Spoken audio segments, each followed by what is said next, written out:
Hi hello అండి అందరికీ. ఏంటి ఇవిడి కేక్ వేసుకొచ్చింది అనుకుంటున్నారా? అవునండి, కేకే, కాకపోతే తాటి గుజ్జుతో చేసిన కేక్ అనమాట.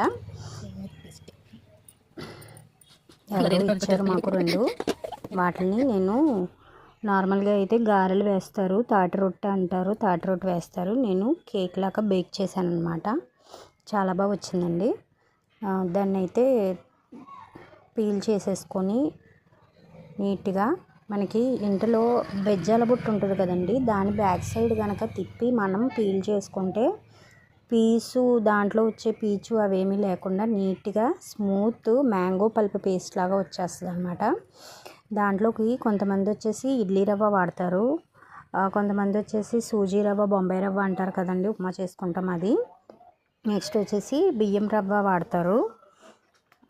మనకి కావాల్సిన క్రిస్పీనెస్ బట్టి వాళ్ళు యూస్ చేస్తారనమాట. బొంబాయి రవ్వ అయితే కొంచెం ఆయిల్ ఎక్కువ లాగేస్తుంది, మనకి అది కొంచెం వగరు ఉంటుంది కాబట్టి దాని టేస్ట్కి తగ్గట్టుగా బెల్లము, అలాగే రవ్వ కూడానండి. దానికి మెజర్మెంట్ అయితే ఏమీ ఉండదు, మనకి తినటానికి ఎలా కావాలో చూసుకొని టేస్ట్ చూసుకొని అడ్జస్ట్ చేసుకోవడమే.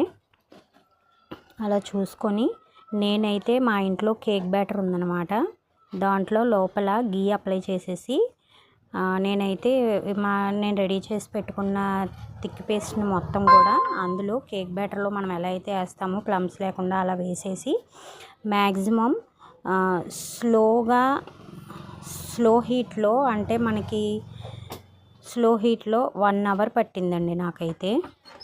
చాలామంది ఇది తినడానికి ఇష్టపడతారు కానండి, ఇస్తే చేసుకోవడానికి ఇష్టపడరు. ఎందుకంటే దీనికి ప్రాసెస్ చాలా ఎక్కువ.